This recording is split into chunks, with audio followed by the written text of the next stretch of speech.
రాజస్థాన్ రాయల్స్తో జరిగిన ఐపీఎల్ మ్యాచ్లో sun Risers Hyderabad 57 పరుగుల తేడాతో ఘన విజయం సాధించింది. మొదట బ్యాటింగ్ చేసిన Sunrisers captain Ishan Kishan మెరుపు ఇన్నింగ్స్కు తోడు క్లాసెన్ నితీష్ కుమార్ రెడ్డి రాణించడంతో 20 ఓవర్లలో 6 వికెట్లకు 216 పరుగుల భారీ స్కోర్ సాధించింది. ఇషాన్ కిషన్ కేవలం 44 బంతుల్లోనే 8 ఫోర్లు 6 సిక్సర్లతో రాజస్థాన్ బౌలర్లపై విరుచుకుపడ్డాడు.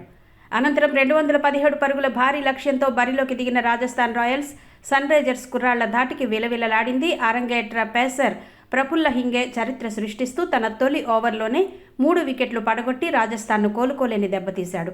మరో అరంగేట్ర బౌలర్ సకీబ్ హుస్సేన్ కూడా అద్భుతంగా బౌలింగ్ చేయడంతో ఒకానొక దశలో రాజస్థాన్ 9 పరుగులకే 5 వికెట్లు కోల్పోయి అత్యల్ప స్కోర్కే పరిమితమయ్యేలా కనిపించింది. చివర్లో డొనోవన్ ఫెరీరా, రవీంద్ర జడేజా పోరాడడంతో రాజస్థాన్ రాయల్స్ నిర్ణీత 19 ఓవర్లలో 159 పరుగులకు ఆలౌట్ అయింది.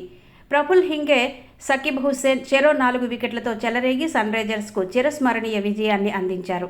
వరుస విజయాలతో దూసుకుపోతున్న రాజస్థాన్కు ఈ సీజన్లో ఇదే తొలి ఓటమి కావడం గమనార్హం.